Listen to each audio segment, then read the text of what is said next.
Eu saúdo a todos com a paz do Senhor Jesus. Estou aqui com o Bispo Wilker, servo do Senhor.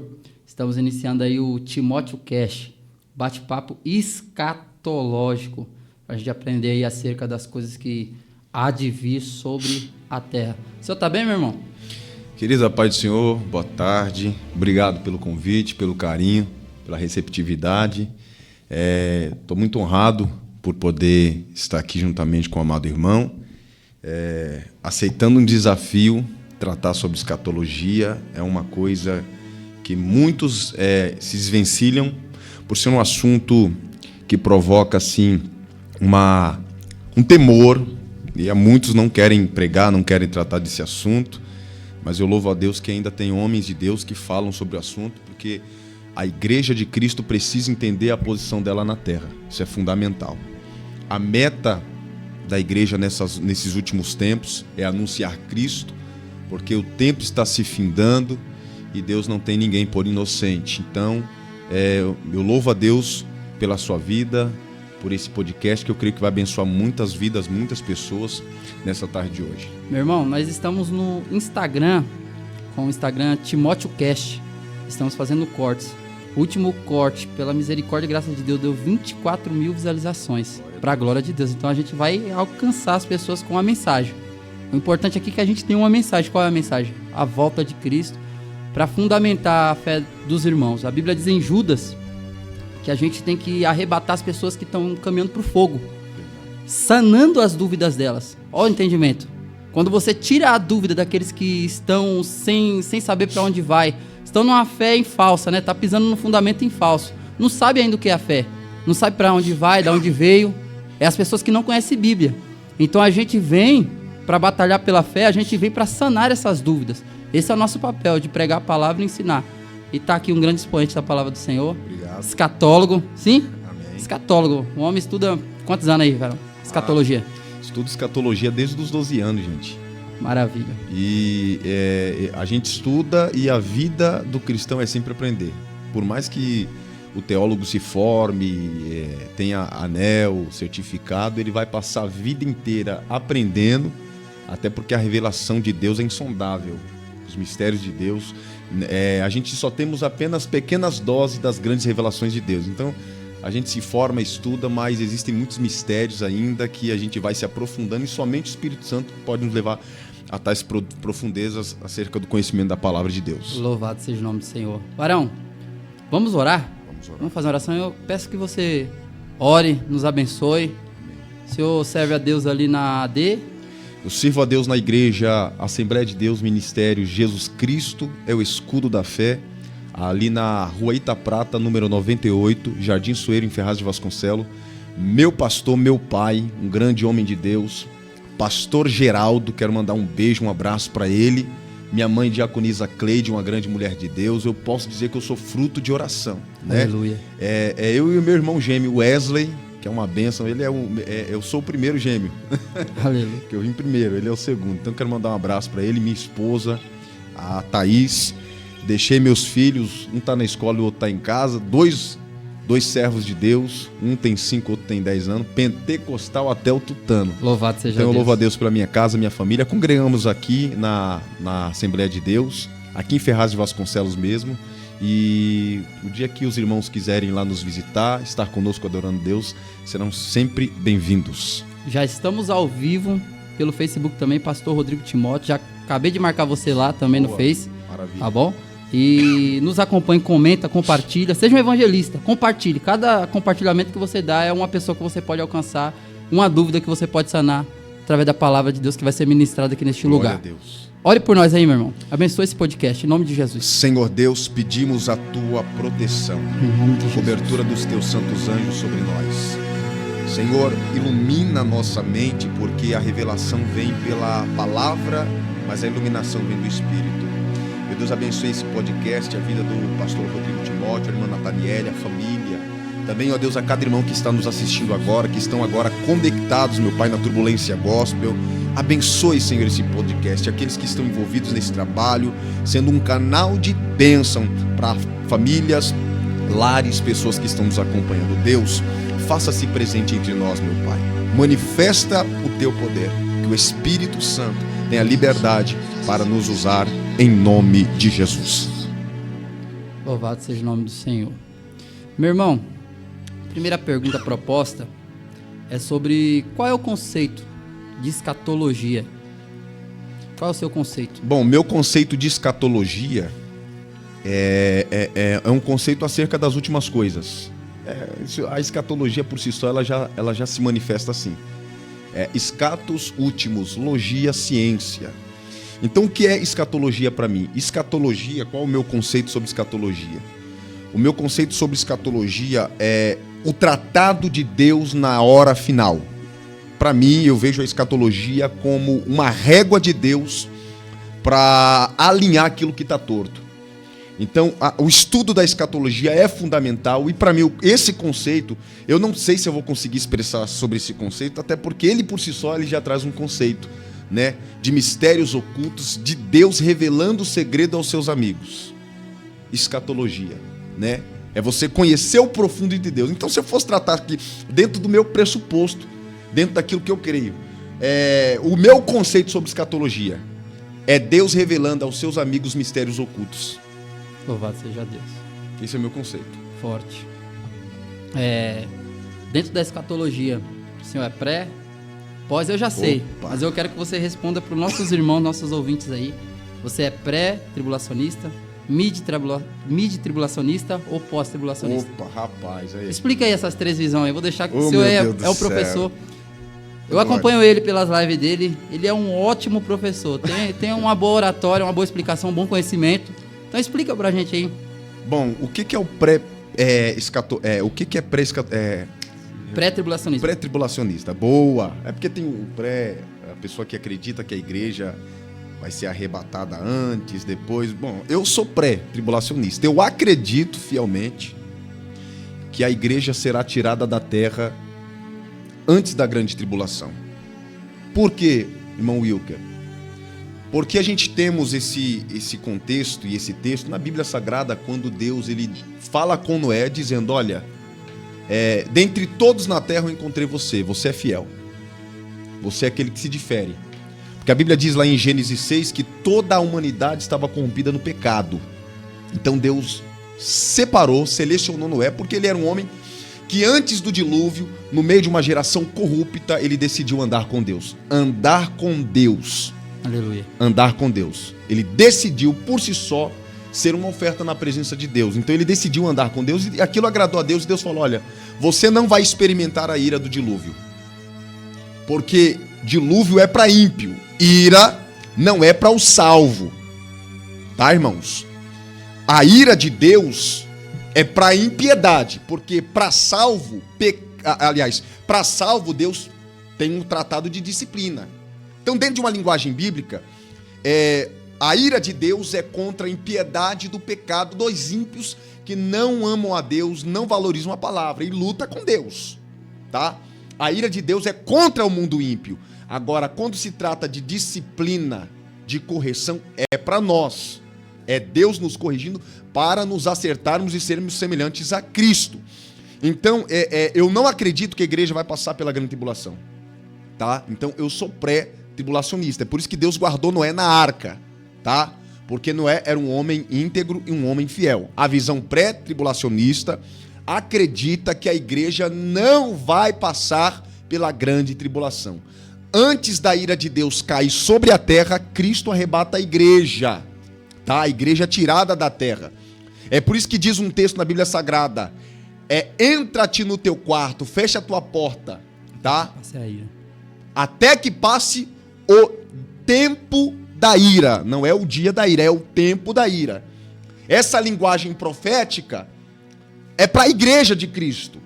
Está no Antigo Testamento, mas é para a igreja de Cristo. A igreja de Cristo não está se santificando. A igreja de Cristo não está orando, pagando o preço. Tem cristãos missionários morrendo, tá?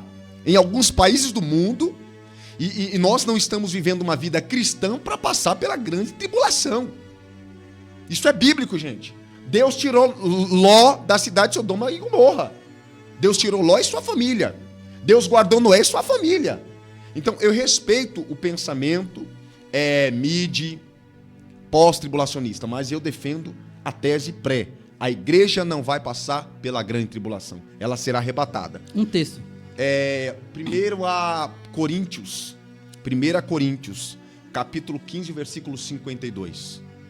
Aquela revelação é para a igreja. E eu já citei aqui alguns exemplos. Noé e Ló.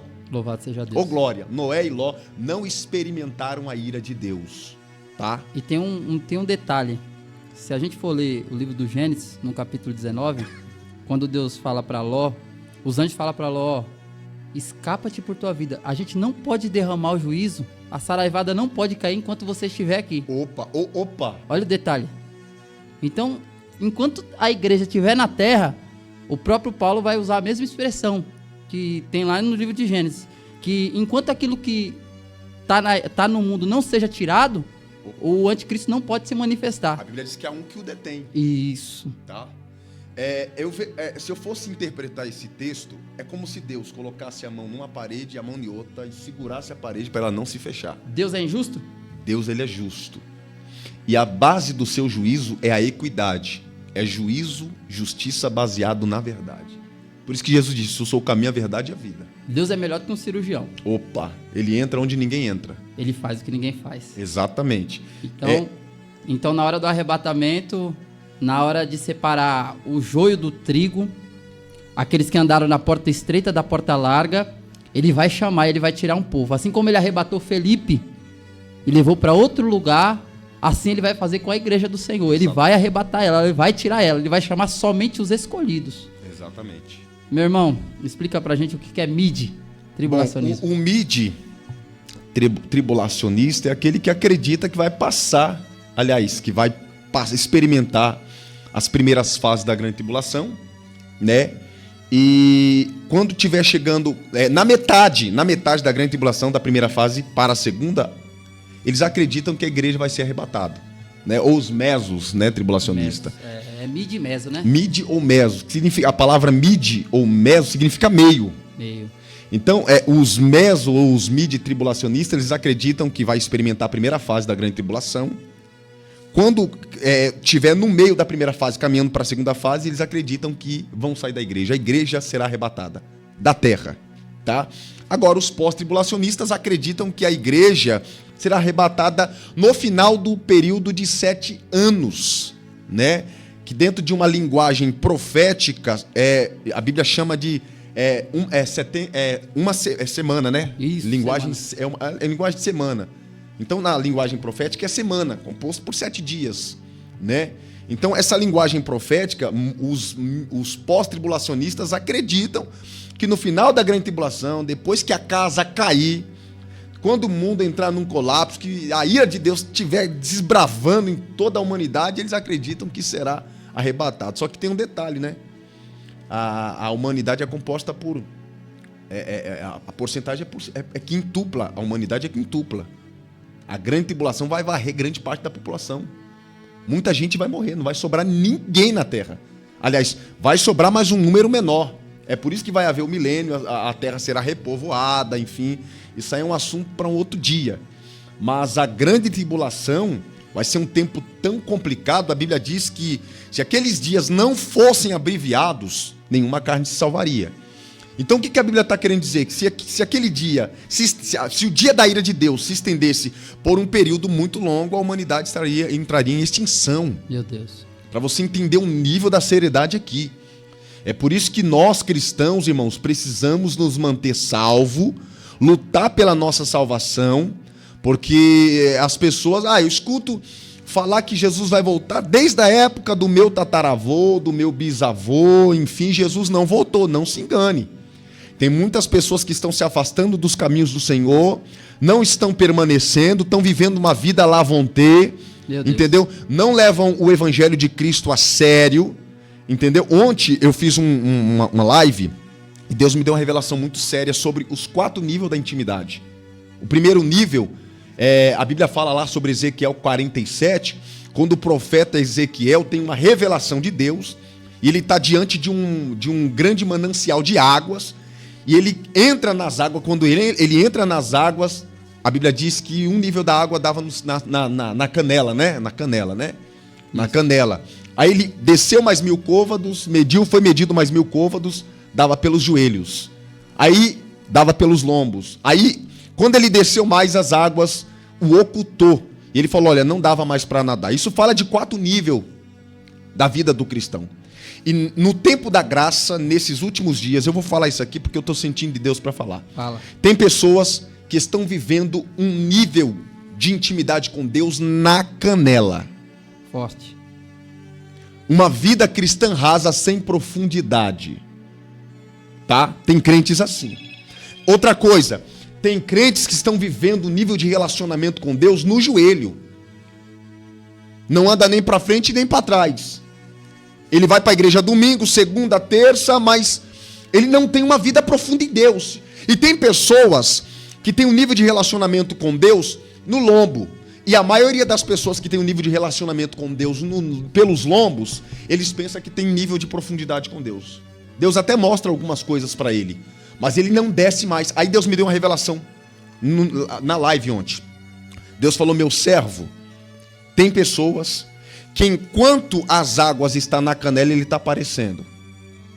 Enquanto as águas estiver no joelho, ele está aparecendo. Enquanto as águas estiver no lombo, ele está aparecendo. Por que o Ezequiel ele se aprofundou nas águas? Meu Deus. Porque quando ele desce no nível de intimidade, de profundidade, no espírito, ele não aparece. Meu Deus, aleluia. Forte, hein? Nível na canela, você aparece. Você prega, você brilha, você aparece. Nível de intimidade com Deus, no joelho, você está aparecendo. Enquanto você viver um nível de intimidade na canela, no joelho e no lombo, tu está aparecendo, tu está brilhando. Mas quando você desce, não é você que aparece, é Deus que aparece. Essa é a realidade da nossa geração. Tem muitas pessoas que serão pegas de surpresa no dia do arrebatamento. Vai ser pega de surpresa. Eu vou falar isso aqui porque é muito sério. Gente, quando o arrebatamento da igreja acontecer, você não tem ideia do que vai... O arrebatamento da igreja vai acontecer para alavancar e desencadear a grande tribulação. Meu Deus. O arrebatamento é uma chave de escape para a igreja e, porém, uma chave de acessibilidade para a ira de Deus.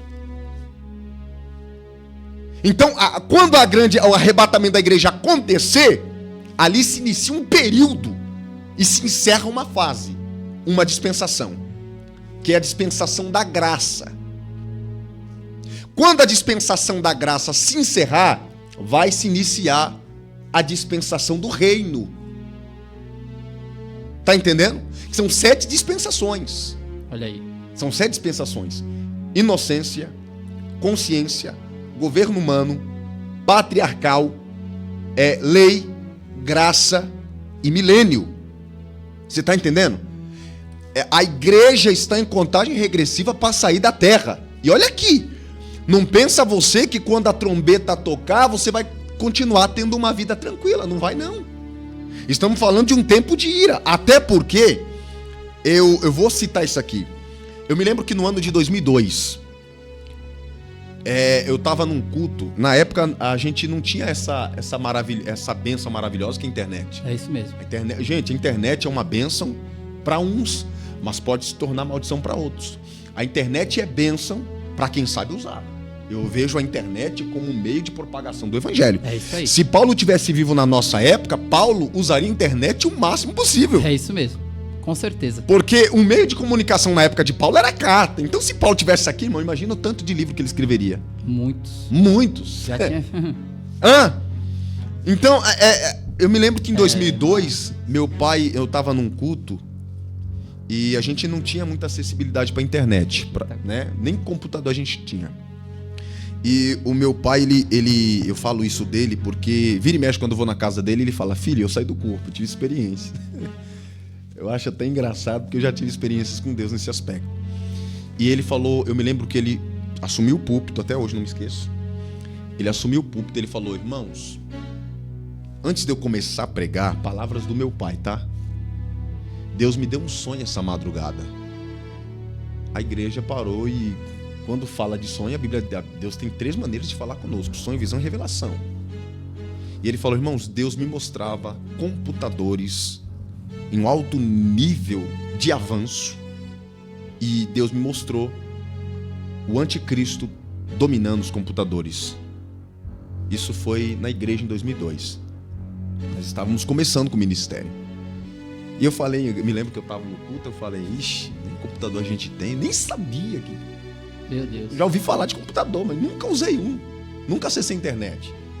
E meu pai falou, o anticristo vai dominar os computadores.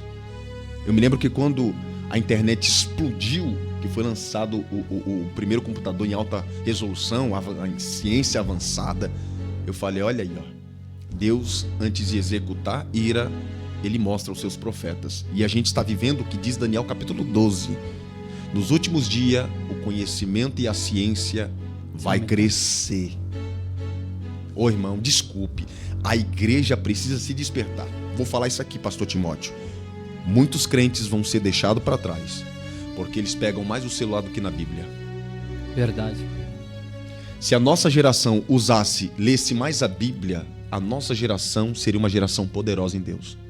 Isso aí que é até que engraçado, porque quando eu pego o trem que eu estou indo lá para o centro de São Paulo, eu vejo as pessoas tudo no celular.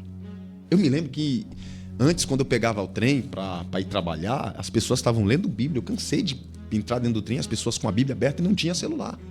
Então o diabo, ele está dando a sua última cartada. Peraí, eu vou arrumar um meio de distrair a igreja, porque as horas estão estão acabando. Irmão, o diabo, ele não conhece a mente de Deus e ele não pode ler tua mente. Mas o diabo lê sinais. Porque ele prepara o cerco, ele prepara o palco. Só que o diabo, ele é tão inteligente que ele prepara protótipos. Aqui eu já vou entrar num outro assunto muito importante. O anticristo está entre nós? Eu acredito que está. Tenho uma plena certeza. Ele só não foi revelado ainda. Porque existe uma ação divina que não permite ele se levantar. Mas que ele está operando, que ele está agindo na terra, ele está. Eu vou me atrever a dizer aqui, o anticristo, ele pode estar operando na ONU, ele está agindo nos bastidores, eu não sei em qual local ele está agindo, mas que ele está agindo, ele está. Tá? Ele só não sabe o dia em que ele vai se levantar. Nem o diabo sabe. Satanás não sabe, então ele levanta protótipos. Porque Satanás faz leitura do tempo. O maior especialista em leitura de tempo e comportamento é o diabo. Porque quando o diabo ele lê o seu comportamento, ele acessa a tua mente, ele entende o que você está pensando. Porque o diabo, nós estamos lidando com uma força altamente inteligente que está operando na humanidade há milhões de anos. Há muito tempo. Então o diabo ele não lê a tua mente, mas ele lê o seu comportamento e descreve a tua mente. Então Satanás, a Bíblia diz em Apocalipse 12, a Bíblia diz que o diabo, ele percebe que o seu tempo está acabando, então ele vai o quê? Vai fechar o cerco. Ele vai agir com mais intensidade. E o que ele vai fazer? Vou levantar protótipos. Se eu fosse utilizar uma linguagem aqui, o que Satanás faria? Peraí, eu não sei quando o Filho do Homem vai vir. Jesus falou, nem o Filho, nem os anjos, que são anjos, seres celestiais. Então o diabo, por ser um anjo caído, ele faz a leitura do tempo. Eu não sei quando o Filho do Homem vai voltar, mas o que acontece? Já vou deixar uma reserva. Quer um exemplo? Stanley, 1933. Adolf Hitler, de 1930 a 1948. O diabo projeta protótipos do anticristo. Sabe o que é o anticristo? É o anti-ungido, é aquele que luta contra o ungido. Porque a palavra Cristo significa ungido. Então, o anticristo é o anti-ungido que luta contra o ungido. Só que tem uma diferença entre Jesus e o anticristo. Quem preparou o caminho para Jesus? João Batista. Mas João Batista era um homem cheio do Espírito Santo. Não é só João Batista que está preparando o caminho para Jesus. Deus está preparando o caminho através do profeta para que o seu filho se manifeste. E o seu ministério entre em evidência. Agora, o anticristo, quem é que vai promover o ministério do anticristo? Satanás. Quem é que está agindo nessa última hora no tempo da graça? O espírito do anticristo preparando o caminho para a pessoa do anticristo. Enquanto a pessoa do anticristo está nos bastidores sendo preparado por Satanás, o espírito do anticristo, juntamente com bilhões e bilhões de demônios, está preparando o palco para ele se levantar. Meu Deus. Aí o que acontece? 2 Tessalonicenses capítulo 2 e o versículo 2, 4 em diante. Antes que se manifeste o homem do pecado, virá um tempo de apostasia. O que é o tempo de apostasia? É um tempo de declínio moral em alta escala. Ou seja, o palco preparado para ele vir. É por isso que ele é chamado de o homem do pecado. Olha aí. Você nunca parou para pensar esse título que ele ganha? Na Bíblia Sagrada, qual é o aspecto dele? Primeiro, ele é o chifre pequeno em Daniel 9. Chifre na Bíblia fala de poder. Olha aí. A besta, Apocalipse 13, do 1 ao 4, ele se apresenta como um leopardo. Ali, simbolicamente, há uma representação dos impérios maléficos que surgiram. Então o anticristo vai ter toda a componência nele, dos impérios maléficos que tiveram. Lembra lá teve um rei, Antíoco Epifânio, profetizado por Daniel também, que matou uma porca nas portas de Jerusalém. Profanou o altar sagrado. Quando ele profana o altar sagrado, a gente tem um entendimento do que será o anticristo. Antíoco Epifânio foi um protótipo do anticristo. Porque, segundo a tradição judaica, se matava cordeiro e boi. Quando ele mata um porco, ele diz, eu vou na contra-regra. Ali suscitou uma ira dos judeus. O altar foi profanado. Ainda mais sendo um porco. Opa, aquilo ali foi uma afronta. Ô, irmão, sabe quem criou o porquinho? Sabe o cofrinho do porquinho lá que coloca moeda? Aquilo ali foi... Quem criou o porquinho foi Adolf Hitler, tá? Olha aí. Ai, eu tenho um porquinho dentro de casa que eu coloco moedinha. Irmão, aquilo ali foi uma afronta contra o povo judeu, porque o povo judeu não come carne de porco. Porque carne de porco, segundo a tradição judaica e pela lei mosaica, é uma carne contaminada. Você está entendendo? Então, o anticristo, ele traz todo o aspecto imoral daquilo que a gente já vive ou já aconteceu na humanidade. Então, ele vai ser o pior. Em Apocalipse, ele é o leopardo, né? Ele é a besta de 7 cabeças e 10 chifres. Em Daniel 9, ele é o chifre pequeno, autoridade, poder. Em 2 Tessalonicenses, capítulo 2, o versículo 4 em diante, ele é o homem do pecado, ele é o iníquo, ele é o transgressor, ele é o quebrador de regra. Meu Deus. Porque a Bíblia diz que ele vai mudar toda a lei. Ô irmão, não dá pra brincar. Não dá pra brincar, tá? Então a gente está tratando aqui de um assunto muito importante.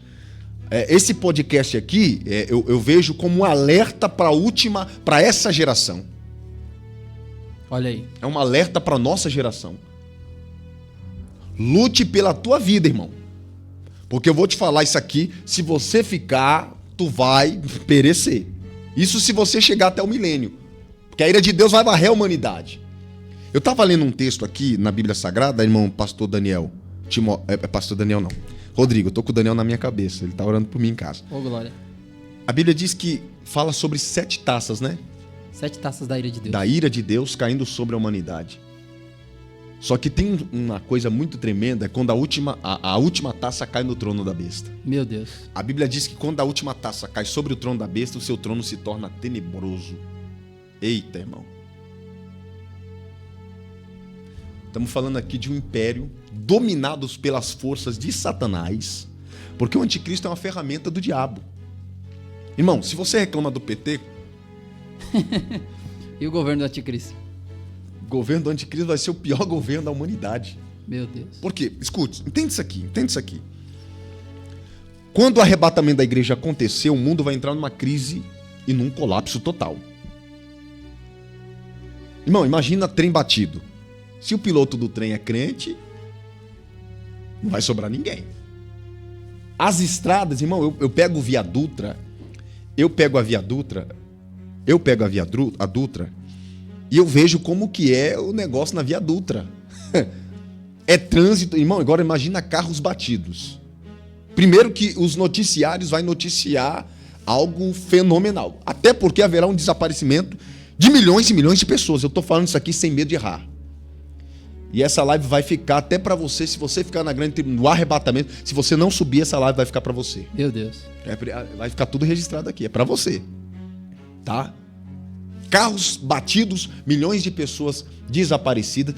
Eu vou falar aqui para algumas mães, pais, família. Você que está assistindo esta live, o arrebatamento pode acontecer hoje. Eu vou deixar bem claro, tá? Se a trombeta toca hoje, não foi um OVNI que abduziu teu filho, sua esposa, ou seu pai ou sua mãe. Foi Jesus que levou a tua igreja embora e você ficou. Porque vai haver muitas especulações. Então imagina o caos. Então, o arrebatamento da igreja vai provocar um colapso mundial. Aí o caminho fica preparado para ele se levantar. Porque o anticristo, na primeira fase da grande tribulação, ele vai se levantar como um diplomata. Ele vai ter uma linguagem diplomática. Ele vai pregar a paz. Ele vai se levantar como um solucionador de problema. Porque o arrebatamento da igreja vai causar um reboliço no mundo, irmão. Não é só mundial. Eu estou falando aqui em escala global. Aliás, em escala global. A humanidade vai entrar num colapso psíquico e emocional. O arrebatamento vai mexer com as pessoas em todas as áreas. Eu costumo dizer que o arrebatamento da igreja vai desprogramar a programação do homem. Meu Deus, forte. Que é algo que o homem não está colocando na sua agenda. Opa! Olha aí. Aí Deus vai entrar com a agenda dele na humanidade. Irmão, a gente faz planos para acordar, para trabalhar. Tem uma agenda 2030, né? Opa, tem gente até se preparando pro final do ano. Olha aí. Ceia de Natal, rapaz. Quando o arrebatamento da igreja acontecer, é como se Deus chegasse lá e falasse: eu vou bagunçar tudo. Bispo, falando de agenda. Agenda 2030, tem conhecimento? Eu pouco, viu? Pouco. Mas a gente entra no assunto aqui. Mas é uma especulação. Por exemplo, a gente estamos no ano de 2024. Isso. A agenda 2030 é para mudar tudo. Tudo que a gente tem hoje como ideologia, pai, mãe, família cristã, judaico-cristã. Sim. Enfim, é uma agenda que eles já estavam implantando que, por exemplo, eu fiquei sabendo disso aí há uns 3 anos atrás. E depois que se passou esses 3 anos até agora, muita coisa mudou e já está sendo implementada dentro daquilo que eles já proporam já. Sim. E o que o senhor falou, em questão da ONU, das Nações Unidas, a Organização das Nações Unidas, ela está por dentro disso. Os jornalistas estão em conjunto com ela. A mídia hoje, brasileira, eu não falo 90%, eu falo 90%, aliás, não 100%, mas a mídia já está trabalhando em cima disso. Exatamente. Os jornais hoje já estão trabalhando em cima dessa agenda. Então, eles já estão controlando. Eu acredito firmemente que quem controla eleições, e aqui eu estou entrando num ponto aqui, ainda bem que eu estou no meu canal, né? Para não dar problema, mas eles já estão controlando eleições, países, eles já querem, através do governo que está, tomar o Mercosul, que é o conjunto da América do Sul, né? Por isso que eu acredito, eu não sei, só por intervenção de Deus, se não for a hora final. Mas como a gente é os únicos que prega, e eu não estou falando assim de mim, mas como a gente no quesito igreja, é os únicos que acreditam na volta, no arrebatamento, que acredita naquilo que já está profetizado acerca da escatologia. Boa. A gente sabe que isso pode estar se encaminhando sim, para qualquer momento vir. A gente não pode dar o dia nem a hora, mas há fortes indícios que tudo isso que está ocorrendo, esse reprogramamento, esse reset que eles querem fazer, de resetar a família, a ideologia, os costumes, a lei de Deus, eles querem tirar através das suas novas ideologias, das suas leis imorais, que vai na contramão, que vai na contramão daquilo que a gente crê, daquilo que a Bíblia pede para a gente obedecer. Que dentro disso pode sim, não sei se é em 2030 que Jesus volta, né? Mas eles já estão trabalhando para fazer esse reset. Isso está acontecendo, eu vejo com meus olhos, não é ninguém que me falou. Eu estou vendo que os planos que eles estão fazendo tá dando certo. Então se Jesus, eu não sei se o dia que Jesus, mas se se Jesus quiser arrebatar, vai ser a qualquer momento. Opa. Porque tá tudo encaminhando, é sinais. E a Bíblia dá esses sinais, a Bíblia dá essas dicas pra gente. Ela dá essa direção que o governo vai estar nessa situação. Boa. Gente, eu vou falar aqui um negócio pra vocês, porque eu estudo, eu pesquiso.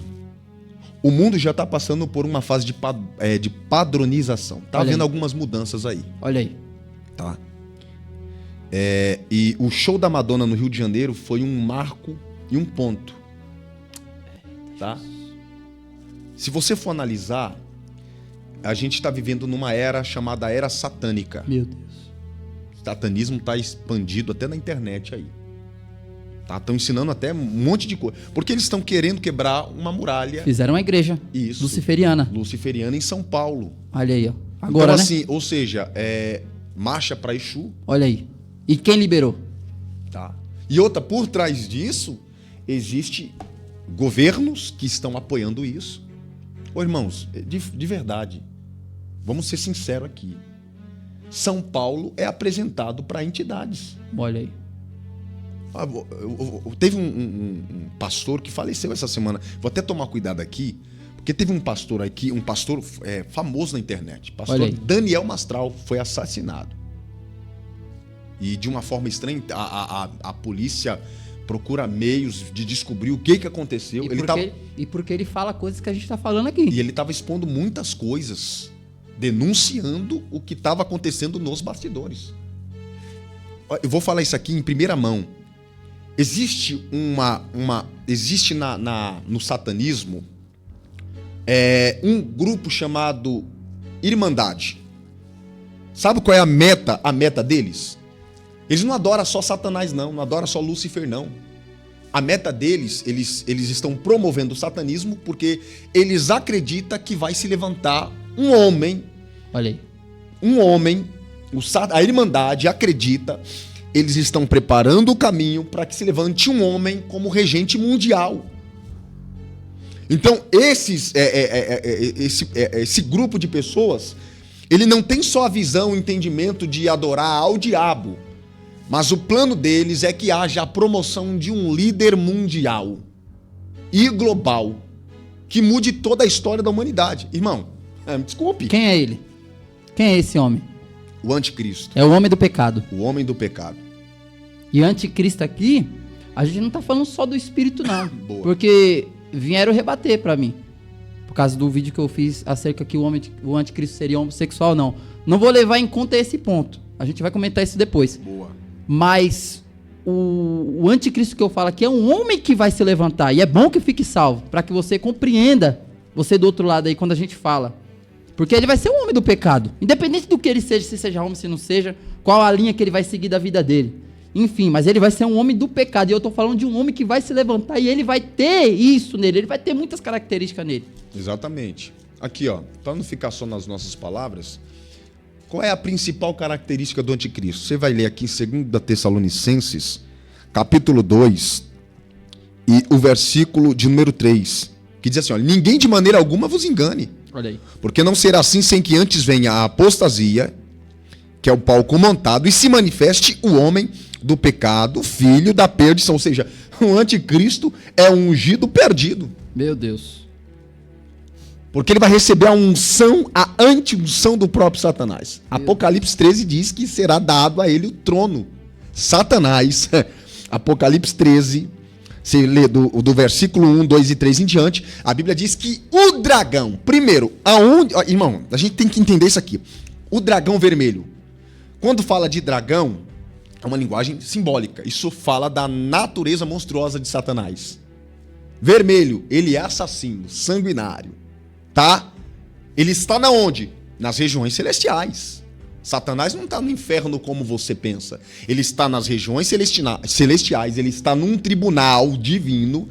Por isso que Zacarias capítulo 14 diz que Satanás se opôs para acusar o sumo sacerdote Josué. Olha. Zacarias 14. Tá? Jó capítulo 1 e o capítulo 2. Deus olhou para Satanás. Satanás não está no céu, ele não entra no céu. Ele tem acesso a uma região limitada nas regiões celestiais, chamada Tribunal Divino. Olha aí. É lá que ele sobe para te acusar, para falar mal de você. Quando você murmura do culto, fala mal do pastor, o diabo vai lá para te acusar, para pedir acessibilidade pela tua legalidade. Então ele pede a tua cabeça. E eu ouso dizer que tem um império que faz isso. Opa! Aí então ele vai pedir tua cabeça. Então tem uma região, tem um lugar nas regiões celestiais que Satanás acessa, que é um tribunal, para nos acusar. Apocalipse 12 diz que ele vai perder o seu lugar, só que ele vai batalhar porque ele não quer perder o lugar. Não quer não. Então ele vai reivindicar um direito pelo pecado do homem. Ou seja, ele não vai querer perder. Ou seja, quando acontecer a batalha no céu em Apocalipse 12, que Satanás vai se levantar, e a Bíblia diz que haverá batalha no mundo espiritual. Nas regiões celestiais, Satanás vai lutar pelo lugar que ele assumiu. Porque quem colocou ele lá? O homem. Olha aí. Pelo seu pecado. Satanás entra no Éden. Primeiro, não era para estar lá, mas estava lá. Ele entrou. Deus permitiu. O homem pecou. Quando o homem peca, abre portas. Então ele tem acesso. Ele sobe até o lugar e assume um lugar lá. Uma posição lá. Para quê? Para te acusar. Tá entendendo? Só que a Bíblia diz que haverá batalha no céu. Quando haver batalha no céu, que ele não vai ficar lá por muito tempo, ele cai na terra. Aí a Bíblia vai dizer assim, olha, ai dos que habitam sobre a terra, porque Satanás, o grande dragão vermelho, está descendo até vós. Ai dos moradores da terra. Essa palavra ai é muito comum pra gente. Quando você sentir dor, você fala o quê? Ai. Olha aí, tá doendo. Então isso fala de dor. Quando Satanás descer na terra, quem é que ele vai procurar? O anticristo, que é o seu agente pessoal. E a Bíblia diz, e o dragão entregou à besta o seu trono e grande poderio. Ou seja, é como se Satanás chegasse no anticristo e falasse assim, eu estou deixando o meu arsenal infernal à sua disposição. Usa como você quiser. Eu só vou te mentorear. Porque Satanás ele não tem um corpo físico. Não. Então ele vai instrumentalizar. Opa, aí vamos entrar numa questão que os teólogos ficam loucos comigo. Satanás pode entrar no corpo de uma pessoa? E aí? Ai meu Deus do céu. Vamos lá. Ele entra no corpo da pessoa ou ele influencia? Mateus 16. Pedro tinha acabado de estar na frequência do Espírito. Opa. Deus usou ele. Tu és Cristo, o Filho do Deus vivo. Daqui a pouco ele vai dar lugar para Satanás. E o próprio Cristo fala, para trás de mim, Satanás. Ali ele foi influenciado ou ele foi possesso? Vamos lá. Quais são os níveis? Opa, sim. Primeiro, vamos entender aqui a questão do mundo espiritual, tá? Questão do mundo espiritual. A Bíblia diz que o mundo espiritual, o reino das trevas é organizado. É como se fosse uma milícia, né? É uma milícia organizada. Tem algumas facções no Brasil, né?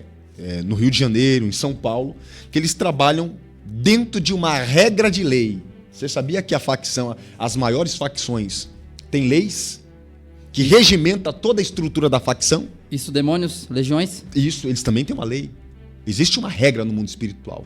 E essa regra é divina? Essa regra é espiritual. Assim como tem uma lei, tem a lei de Deus no mundo espiritual que adentra o mundo físico, tem regras no mundo espiritual das trevas. Por isso que é uma milícia, eu costumo dizer que é uma facção organizada. E outro ponto aqui, então quer dizer que os anjos que são eleitos, né? Eu falo assim, os anjos aprovados, os que não caíram na queda, junto com a terça parte, os mesmos seguem essas regras. Isto. Vamos lá, vamos entender isso aqui. Porque há um comando e a autoridade maior está com Deus. Isso. Colossenses fala que Jesus ele é o cabeça de todo principado e potestade. Ele é o cabeça. Ele que é o Senhor acima de todas as coisas. Porque o trono dele foi colocado quando ele venceu na cruz do Calvário. Isso. E ele está lá e ele recebeu e Deus permitiu que ele fosse dado glória e honra. Ele é Deus, enfim. Mas a Bíblia nos conta essa história, mostra lá em Hebreus. Então, os anjos, tanto caídos como os eleitos, eles obedecem a regra e eles só vão até onde Deus permite. Isso. É tão verdade que Miguel, ele não ousou falar a palavra difamatória contra Satanás, porque há uma autoridade ali. Isso. E há algo que vai haver um desfecho na última hora. Então, dentro desse plano de fundo aí, eu acredito que essa regra serve para todos e eles só vão até onde Deus permite. Até onde Deus permite. Deus não tirou o livre arbítrio, porém há demônios que eles têm um certo grau de obediência para obedecer acerca das leis espirituais. Eles só vão até onde Deus permite. É igual Satanás, ele entra na vida do homem, destrói, mas só vai até onde Deus permite. Porque Deus Até aí você vai, agora você não vai mais não. O diabo, até porque o reino espiritual é organizado, o reino das trevas é organizado. Paulo, lá em Efésios capítulo 6, e o versículo 10 em diante, vai dizer, olha, irmãos, a nossa luta, até porque o ser humano é desorganizado, tá? Seja emocionalmente, psiquicamente. Se o ser humano, vamos falar dentro de uma linguagem humana, o governo é desorganizado, a igreja é desorganizada. Ah, não reclama, não reclama, irmão. O que tem de pessoas que falam, irmão, eu saí da igreja porque fulano de tal, irmão, a igreja é imperfeita. Mas o dono dela é perfeito. Se você está na igreja por causa de Cristo, você não vai sair da igreja por causa dos outros. Nós somos convidados a ser perfeitos? Nós somos convidados a sermos como Cristo. Sedes perfeitos? Sede santos porque eu sou santo. Ou seja, caminhe na mesma frequência de energia que Jesus. Dá para nós imitar, Bispo Wilco, com todo respeito, desculpa te cortar, mas dá pra gente imitar a onipotência de Cristo? Não. O que está ao nosso alcance? Vamos ver essa daí. O que está a santidade. Irmão, pelo Espírito. Santidade pela palavra. Santidade tem que estar baseado na palavra. Olha aí. A Bíblia diz assim, bem-aventurado é o homem que não se detém nos caminhos dos pecadores e se desvia das rodas dos pecadores. Antes medita na lei do Senhor de dia e de noite. O princípio para a santidade é a palavra. Varão, sabe o que está faltando? Pela palavra é o alimento espiritual. O Espírito Santo, ele em si é espiritual, ele é Deus na nossa vida. É sementes espirituais que Deus nos deu. E pela palavra, Romanos 8, do 3 e o 4, Cristo ele venceu aquilo que a gente não podia vencer. Opa. Na sua carne. O homem caiu no Éden, Jesus venceu. O homem pecou no Éden, no jardim, e Cristo venceu no deserto. Olha aí que forte. E na sua carne, ele condenou o pecado. Isso. A Bíblia diz em Romanos. Para que agora nós temos essa bondade, essa dádiva, esse benefício que deve ser aproveitado. Mas muitos estão profanando o Espírito da graça. Para que nós que andamos no Espírito e não andamos segundo a carne, a gente possa cumprir a lei. Que aí entra a palavra. Isso. E essa santidade pode ser alcançada, mas só se a gente tiver nascido de novo. Andai no Espírito e jamais, irmão, satisfareis as concupiscências da carne. Mas se andar no Espírito, quem está vivendo uma vida de renúncia para andar no Espírito? A gente reclama, a gente fala, não, mas o pecado está em mim. Está certo, na sua carne. Mas tudo depende da sua administração. Exatamente. Se você administra e alimenta mais a carne, você vai falar assim, não, esse negócio, irmão, é muito religioso. É quadrado. Mas o quadrado tá andando em santificação. Aí, eu vi um pregador falar assim... Eu tô sentindo a presença de Deus falando isso aqui, porque isso aqui é uma verdade, irmão. É melhor subir quadrado pro céu do que descer redondo pro inferno. É isso aí. É isso aí. Irmão, é algo que tá na palavra, só que nem todo mundo quer tomar a sua cruz e negar a si mesmo. E negar a si mesmo é isso, é matar essa carne, é renunciar a essa carne e andar em obediência à palavra. Tomar a sua cruz é você tomar o veredito. Olha, tem um caminho, vou ser crucificado lá no Gólgota. Eu já sei, eu tô indo para o caminho da morte. Ser fiel até a morte. E eu lhe darei a coroa da vida. Então, quer dizer, a maioria, se você ler as cartas de Paulo ele vai dar testemunho de Timóteo, de Epafrodito. E aí ele vai falar, olha, esses homens, eles chegaram a ponto de morrer. E por isso eles deram fruto. Opa. Teve um lá, o tal de Epafrodito, que não morreu. Porque senão Paulo, ele já estava desanimado de um certo modo, e quando ele vai falar em 2 Timóteo, ele vai falar assim, mas ele não morreu e Cristo deu essa graça para que eu não se entristecesse. Só que esses homens, eles chegaram ao ponto de dar a própria vida. Paulo mesmo, ele vai dizer, eu já estou crucificado com Cristo.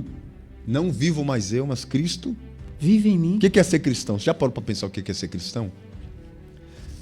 A palavra cristão significa pequenos cristos. Olha aí, ó. Né? Esse título foi dado à igreja de Antioquia. Em Bereia. Em Bereia. Os crentes de Bereia, aliás, os novos convertidos de Bereia, quando viram os crentes nas atitudes, eles olharam e disseram, cristãos, ou seja, pequenos cristos. O que é ser cristão? É você viver a vida de Cristo. E o que é a vida de Cristo? Vida de cruz. Por isso que ele já deixou a regra. Quer ir para o céu? Ah, eu quero ir para o céu, mas não larga a cerveja. Olha aí, ó. Quer ir pro céu, mas não larga a prostituição. Tem que renunciar. O que tem de pessoas que falam, Jesus me ama, do jeito que eu sou. Olha aí. Tudo bem, Jesus ama você como indivíduo, mas não ama o seu pecado. Jesus, ele nos ama tanto. O amor dele é incondicional. Opa. Só que ele vai lançar muita gente no inferno.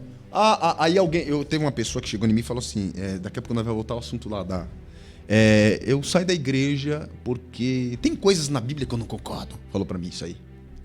Falei, o que você não concorda? Eu não concordo isso e isso. Eu vou deixar de beber minha cervejinha? Eu vou parar de fazer o que eu gosto de fazer? Jesus me ama! Tudo bem. Aí eu olhei pra pessoa e falei, tudo bem, Jesus ama você, não o teu pecado. Olha aí. Vamos lá. Você entra com o pé sujo dentro da minha casa, eu acabei de limpar. Qual é a regra da minha casa? Limpa o pé. Pra você entrar na minha casa. Não vai sujar tudo, pô. Não vai sujar tudo. Pera aí, opa. Deus, ele ama o pecador, mas não ama o pecado. Não ama essa sujeira. Deus não ama o pecado, Deus não ama a sujeira. Por isso que pra você estar na presença de Deus, você tem que ser como Cristo, limpo. Porque o sangue dele nos purifica. Mas Jesus me ama, eu sou pecador. Eu creio que Jesus me ama, tudo que tu crê. Mas tu vai ter uma grande surpresa se você não se arrepender. Porque a regra é ser de santos porque eu sou santo. Se você não quer largar a cerveja, não quer largar o cigarro, não quer mudar de vida, porque o tema principal do evangelho é mudança de vida. É mudança de vida, é transformação, de dentro para fora. Se você não quer mudar e quer entrar no céu, não, irmão, é igual uma pessoa que quer entrar na minha casa com o pé sujo. Não entra. Vou mandar se lavar do lado de fora. Essa é a regra do tabernáculo. Tem que lavar a mão para entrar dentro do Santo Santo. Deus falou, lava as vestes. Primeiro que o sacerdote era um representante pessoal do povo. Com defeito podia exercer o sacerdote? No sacerdote estava representando a representação de um povo. Então, o sacerdote trazia o sacrifício por ele, pela sua casa, e o povo que trazia o sacrifício. Tinha que trazer um sacrifício. Isso. Roupa. Porque o povo das tribos de Benjamim, de Naphtali, de Gade, de Judá, não podia entrar na presença de Deus. Só o sacerdote da tribo de Levi. Só que tinha uma regra. Se lavar, trocar as vestes, se purificar para entrar, senão ele morria lá Bispo, dentro. Eles estão ganhando aqui uma aula aqui de tabernáculo. Para ser sacerdote, se tivesse defeito no corpo, entraria pro sacerdócio? Nem entrava. Olha aí. Porque a regra era o quê? Tem que ser perfeito. Para entrar no Santíssimo Lugar, tinha que entrar com um sacrifício. Tinha que fazer um sacrifício por ele próprio. E outra, se matava o cordeiro na porta do templo, tá? Então quer dizer que Deus selecionou tudo isso. É ele que selecionou. Agora você entrou numa linguagem interessante aqui. Porque é ele que ordena, irmão. O cordeiro, irmão Timóteo, tinha que ser morto na porta. Olha aí, ó. Porque quando eu falo de tabernáculo, eu falo de entrar no cerne da essência de Deus. Já entendi, já peguei. Opa! Porta, hein? Isso aqui já é uma linguagem para o arrebatamento. Olha aí, ó. A Bíblia diz que Moisés ele entrou no tabernáculo celestial. Olha aí. Ele teve uma visão. O camarada passou 40 dias jejuando, orando no Monte Sinai, o povo no pecado lá no pé do monte, Moisés caminhando nas revelações de Deus e conhecendo a mente de Deus. Meu Deus. Deus chamou Moisés, o camarada jejuou, não comeu nada, ele alcançou o nível dos anjos. Deus falou, vem cá que eu vou te revelar um segredo. Mostrou todo o tabernáculo. É tanto que ele dá todo o detalhe, porque a Bíblia diz que o tabernáculo físico é a sombra. Hebreus. É sombra do que viria a acontecer. É só o tabernáculo fala do Cristo, do ministério de Cristo, da vida de Cristo. Mas Moisés entrou no mundo espiritual e viu o tabernáculo celestial. Entrou na sala do Só trono. que Deus deixou uma regra. Fala para o sacerdote, que é um representante do povo. Para ele entrar lá dentro, ele tem que se purificar do lado de fora, matar o cordeiro do lado de fora, para entrar pro lado de dentro. Para você entrar no céu, você tem que morrer do lado de fora para você entrar lá. Olha aí, ó. Porque, irmão, pecado vivo não acessa a presença de Deus. Você na tua carne, você não vai entrar, não vai subir. Tem que morrer aqui. Carne nem sangue herdarão o reino de Deus. 1 Coríntios capítulo 15, versículo 52. Eis que vos digo esse mistério. Eita, é um mistério. Glória. Mas está revelado. Você não é inocente não, irmão. Você não é inocente, olha pra nós. As minhas mãos aqui, ó. Eu só lanço a semente. Nós estamos aqui, eu sou lançador de semente. Não tô preocupado. O meu desejo, o nosso desejo é que todos sejam salvos. Esse é o desejo de Deus. Ele dá tempo. Ele é longânimo. Ele está dando tempo. Os homens estão aí blasfemando. Os homens não respeitam mais a autoridade. Os homens não querem mais obedecer a palavra, os conceitos, as leis divinas, porque ele é um Deus de ordem. Já mostrando aqui que no tabernáculo de Deus, para acessar o Santíssimo Lugar, para mexer com as coisas de Deus, não é de qualquer forma. Não é. Ele estabeleceu regras, leis, preceitos, e a gente tem que andar na sua lei. Bem-aventurado é aquele que meditar, aquele que viver, examinar. Você tá entendendo? A santidade de Deus é uma proteção para o crente. Olha aí, ó. A Bíblia diz aqui, a alma que pecar, esta morrerá. Ou seja, o que é o pecado? O pecado te deixa desprotegido da ira de Deus. Olha aí. A santidade te protege da ira de Deus. Meu Deus. Por que o sacerdote tinha que entrar dentro do tabernáculo? Primeiro, quando o sacerdote entrasse no tabernáculo, ele tinha que entrar como Cristo. Porque ele era sem mácula, ele era perfeito. O sacerdote sem a santificação, ele era como Adão. Quando o sacerdote se santificava, ele se tornava como o segundo Adão. Então, quando ele entrava na presença de Deus, ele poderia entrar como representante do povo, para Deus perdoar o pecado do povo, para ele não morrer lá. Então, quando você... Deus não é um Deus irado. Deus, ele não ama o pecado, porque o pecado é uma afronta. O pecado afronta Deus, irmão. Você gosta de ser afrontado? Qual é a primeira coisa que você vai fazer quando você é afrontado?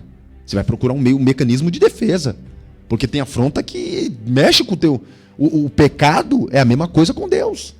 Deus, ele é santo. Quando a santidade dele é atingida, um mecanismo chamado mecanismo da justiça é acionado. Então o pecado, por ser uma afronta contra a santidade de Deus, aciona a justiça. Aí Deus tem que cumprir a sua palavra.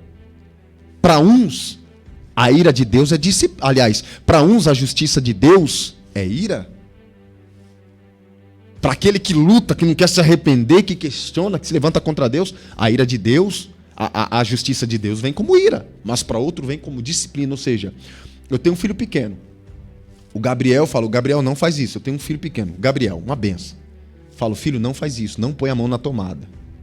Aí eu viro as costas e ele põe. Tem muita gente igual assim. Não põe a mão na tomada, você vai tomar choque. Filho, você vai tomar choque. Então qual é o meu senso como pai? Proteger o meu filho. Aí ele vai, toma um choque. Quebra minha lei, quebra minha ordenança, quebra minha regra. Eu falei, não era para você pôr a mão na tomada. O que o pai vai fazer? Aplicar um castigo. É isso aí, para aprender. Deus é pai. Para ter temor. E muitas das vezes, então, não tenha Deus como um ser irado. Não, Deus é um pai que te protege. Então, quando Deus te disciplina, executa justiça, executa ira, é Deus dizendo, eu prefiro tratar com você por meio da dor, para você entender que eu te amo e não quero te perder. Hebreus 12, nessa linguagem de paternidade, Hebreus fala que aquele que não recebe a disciplina é bastardo. Bastardo, ou seja, não tem herança no reino. Olha aí, ó. Então, se você é filho pela fé em Cristo, você tem que obedecer à disciplina. Até porque, se você está na videira que é Cristo também, dentro dessas linguagens que Cristo vai pregar, ele vai falar assim que, para que a gente dê mais fruto, porque esse é o objetivo, a alegria dele é que a gente dê fruto, que a gente cresça. Para que a gente dê mais fruto, ele poda, para que cresça mais. Então a gente tem que aceitar a disciplina, a poda de Jeová, porque a poda de Jeová é para nosso crescimento. Exatamente. É para nosso crescimento. Então o objetivo é que você dê fruto, que você peça em nome de Jesus e que Cristo conceda para você aquilo que você está pedindo. Exatamente. Esse é o segredo. Se você aceitar a paternidade de Deus, você vai pedir pão e ele vai dar pão, não vai dar pedra. Exatamente. Tá escrito. Se você pedir pro Pai aquilo que você pediu, em nome dele, ele vai te dar. Mas você tem que aceitar a paternidade. Para você aceitar a paternidade, irmão, não pode entrar dentro da casa do Bispo Wilker com o pé sujo. Você tá entendendo a linguagem que a gente está pregando aqui? Você tá entendendo? Porque não adianta a gente querer tratar das coisas de Deus do nosso jeito. Ele é Pai, ele é o Criador do céu e da terra. Ele é o Criador de todos os seres. Mais de 8 bilhões de pessoas hoje nos nossos dias. Mas quantas pessoas já morreram? Exatamente. Ele conhece cada uma. Ele conta todas as estrelas do céu, conta cada fio de cabelo que há em cada cabeça. Ele não esquece de ninguém. Toda oração que todo mundo ora, ele contempla porque ele é presciente. Imagina o tamanho do teu Deus. Ele é o Pai que te criou, que te formou, que fez todas as coisas. Imagina que você vai fazer as coisas do teu jeito, da tua forma. Verdade. É tudo com ordem. Jó foi questionar. Eu gosto daquele texto de Jó, irmão.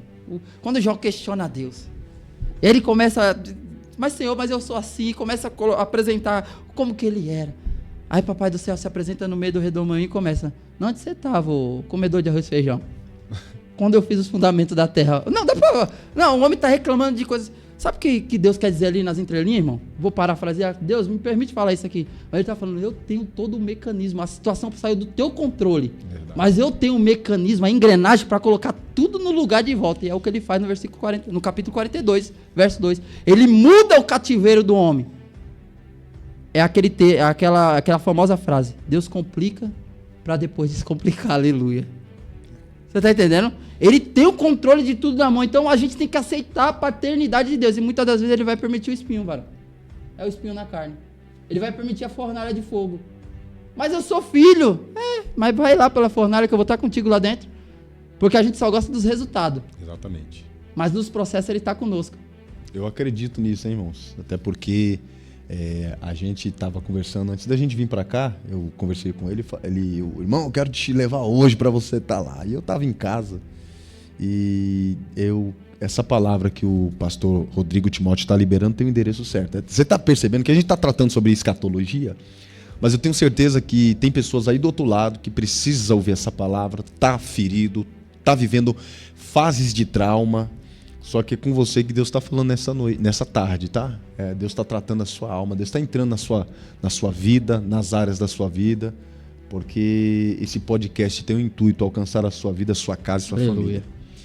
Tem mais perguntas aí, né? Tem umas perguntas aí. A gente está falando sobre a questão doutrinária, a gente está pregando aqui para alguém.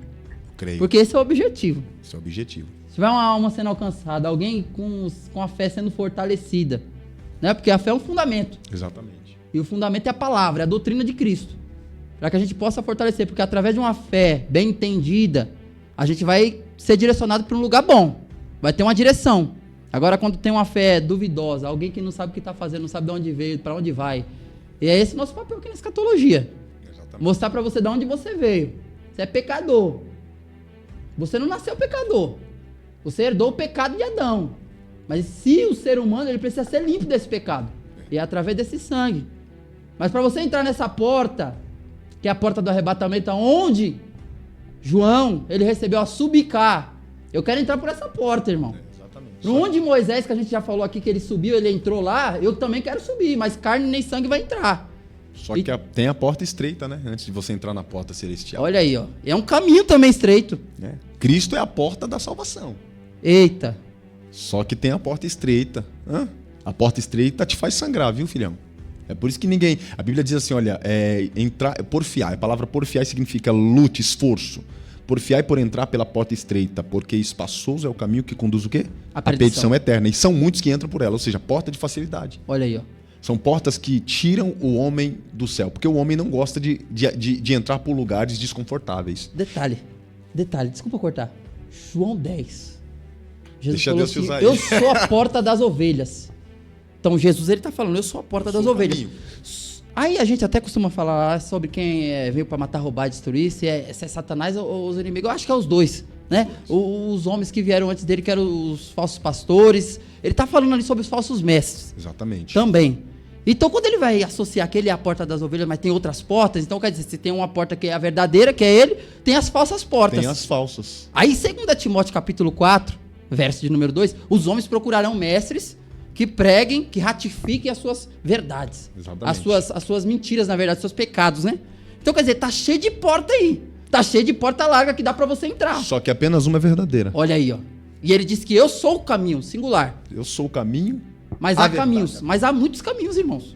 Ele tá apontando pro verdadeiro, porque não há outro caminho, mas tem uns falsos aí. Primeiro que ele se apresenta como, eu sou o caminho, a verdade e a vida. Entenda, tem vários caminhos, muitas falsas verdades que são mentiras. Sofismas. Né? E morte. Olha aí, ó. Então, a linguagem de Cristo é eu sou o caminho, a verdade e a vida. A linguagem de Satanás é eu sou o caminho perdido, a mentira e a morte. É tudo o oposto do que Cristo é. Ele oferece algo pra você só pra te levar pra morte. Ele chega lá em Jesus em Mateus 4, e aí ele fala pra Jesus, ó, tudo eu te dou se prostrado me adorares. Pronto, você cometeu a idolatria ali, você vai receber. Mas se você adorar ele ali, pronto, é perdição eterna. Eu vou te fazer uma pergunta. Satanás pode entrar no corpo de um homem? Rapaz, eu não tenho ciência dessa palavra. Vou te explicar. Eu acredito que pode influenciar, só isso. Pode. Ah, é o que você está quebrando. Indo na contra-regra. Pode, porque ele entrou em Judas. A Bíblia diz que ele entrou em Judas. Ele entrou. Entrou. Ah, mas Satanás está na alta hierarquia patente. Vamos lá. O mundo espiritual, o reino das trevas, é composto organizadamente: principados, potestades, príncipes dominadores e hostes espirituais do mal. É um complô organizado. Ah, mas Satanás é o chefe dos demônios. Mas por que a Bíblia diz que ele entrou em Judas? Está escrito. A Bíblia diz que quando Jesus estava na mesa. Mesa é lugar de comunhão, certo? Jesus estava ceando. Aí a Bíblia diz que quando Jesus molhou o bocado de pão na água, ele falou, olha, esse que vai me trair. A Bíblia diz que Satanás entrou em Judas. Peraí, se Deus sendo todo poderoso entra no homem, por que Satanás? Aí ó. Não, desculpa, respeito alguns pensamentos. Mas o diabo não entra em homem nenhum porque ele está na alta hierarquia. Quer prova bíblica? Tá aqui. Então o diabo entrou na cobra. Meu Deus. A cobra explodiu. Tem uns teólogos que falam assim, não, se o diabo entrar na vida de um homem, o homem pode explodir. Vale a Bíblia, irmão. O diabo entrou na cobra e falou através da cobra com a mulher. O diabo entrou em Judas? Entrou, não só influenciou. Primeiro que o diabo entrou, só que o diabo ele assumiu um papel de assediador, depois obsediador. Quando ele assumiu a posição de obsediador, ele possuiu. São os 3 estágios da possessão: assediador, obsediador e possessor. Por quê? Judas abriu o caminho para o diabo entrar. E a Bíblia diz que o diabo... Satanás, mas tem vários demônios que representam o diabo. Peraí, mas a Bíblia diz que esse diabo, esse demônio, Satanás, Lúcifer, entrou nele sim. E o levou para atrair, o conduziu a trair. Ele traiu Jesus, tá? Na onde? Na mesa. Eu vou falar isso aqui porque eu já falei pro Rodrigo. Meu Deus. Tem pessoas que pensam que mesa é só lugar de comunhão. Mesa é lugar de revelação. Porque foi na mesa que um traidor foi revelado, tá? E um covarde foi revelado. O coração do covarde e do traidor foi revelado na mesa. É por isso que Davi diz assim, olha, unge minha cabeça com óleo e o meu cálice se transborde. Prepara uma mesa perante mim na presença dos meus inimigos. Meu Deus. Mesa é lugar de revelação de coração. Getsemane é lugar de manifestação daquilo que a mesa revelou no oculto. Getsemane é lugar de manifestação daquilo que foi revelado na mesa. Tem muitas pessoas que têm que vir para a mesa e tem pessoas que Deus vai levar para o lugar de prensa para revelar quem é e quem não é. Meu Deus, é forte. Elke, o diabo entra no corpo do homem? Ele entra. Não tem restrição porque ele está na alta hierarquia. Está escrito. É porque se o diabo vai entrar em... Vamos lá. O homem que vai receber toda a potência da presença de Satanás, vai ser capacitado com toda a força maligna, é o anticristo. O anticristo vai ser um homem endemoniado. Ele vai ser endemoniado, sim. Ele vai ser uma ferramenta na mão do diabo. Se o diabo entrou na cobra, se o diabo entrou em Judas, entrou, tá? Aí tem uma diferença. Pedro, ele influenciou. Só que na hora Jesus olhou e falou... Porque Jesus falou, a minha agenda é cruz. É isso aí. Aí Pedro falou assim, não, senhor, tu não pode fazer isso contigo. Tu é o rei.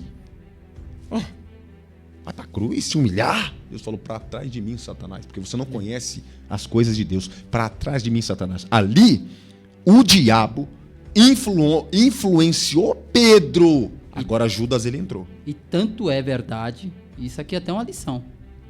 Porque Jesus, ele vai falar para Satanás. Ele não fala para o Pedro. Jesus é onisciente. Ele vai falar, não, Pedro, você tem parte nessa culpa aí. Mas Pedro, ele foi influenciado literalmente, porque senão Jesus ia colocar a culpa em Pedro. Exatamente. Porque ele tinha acabado de ser usado. E o próprio Jesus falou, foi Deus que te revelou. Tá tudo escrito em Mateus 16. Exatamente. Foi Deus que te revelou que eu sou o filho de Deus. Né? Não foi carne nem sangue, foi Deus. Foi meu pai que te revelou. Agora ali, foi Satanás que influenciou. Então, a gente precisa entender que a gente está tratando aqui da questão da grande tribulação, tudo isso culmina para isso, né?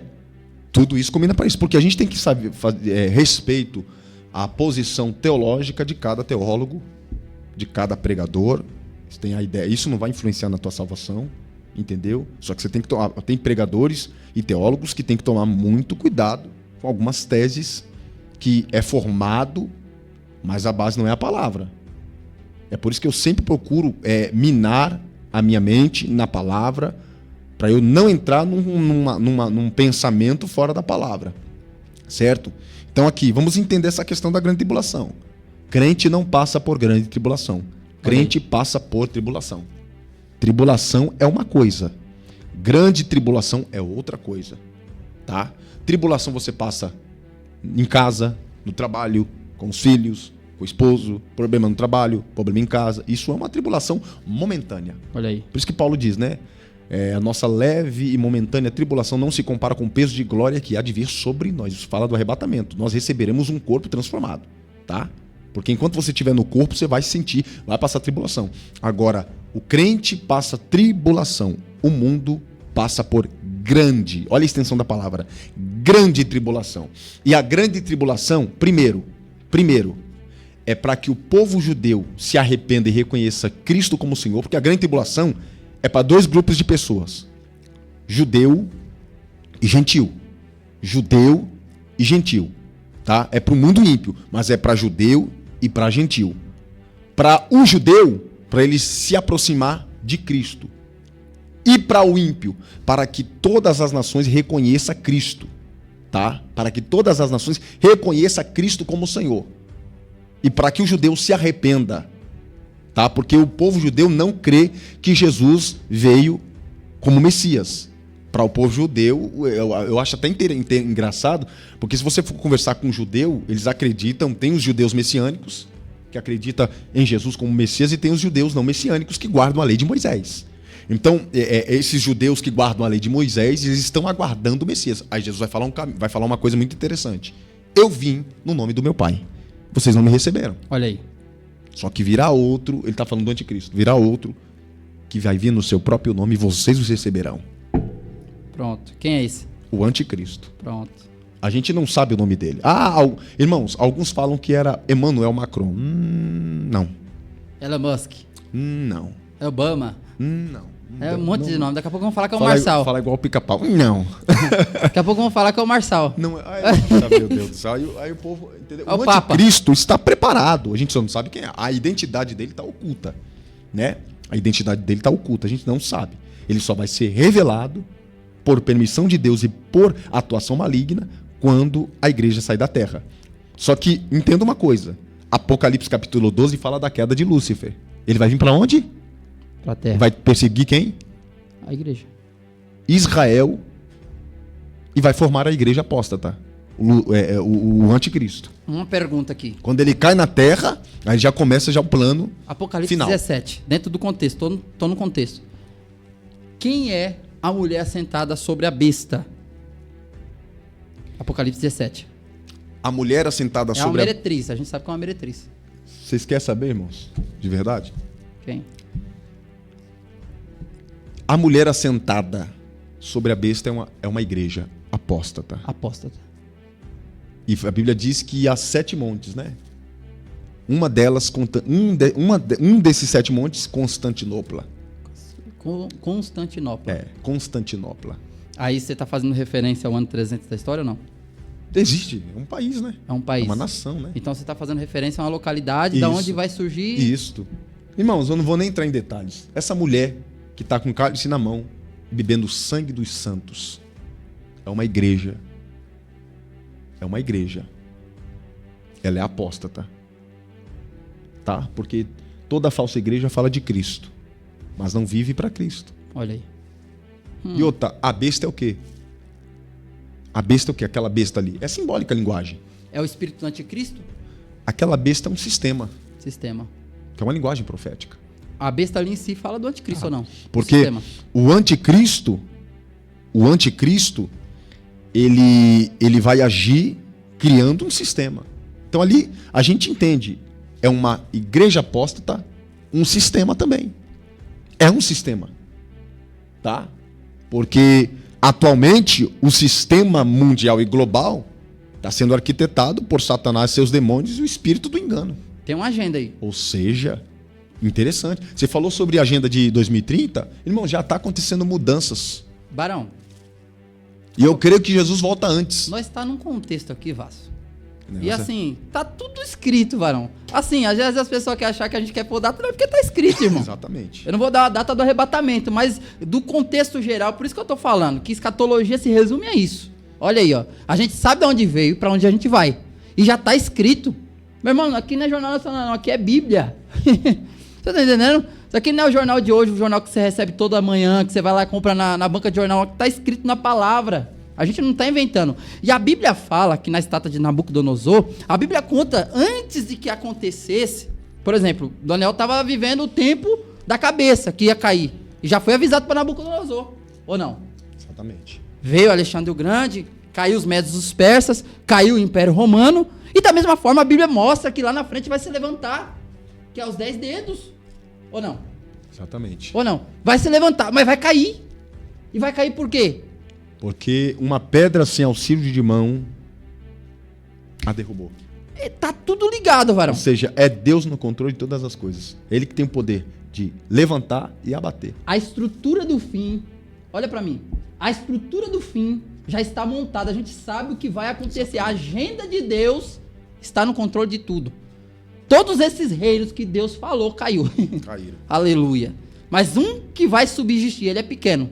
E outra, a Bíblia diz que esse império é frágil, né? Olha aí, ó. Que é um império fragíssimo, fragilíssimo. A cabeça, né, de ouro, né, o peitoral, né, os lombos, as pernas, símbolo de Roma, enfim, e os dedos dos pés, mistura. Porque ferro não se mistura com barro.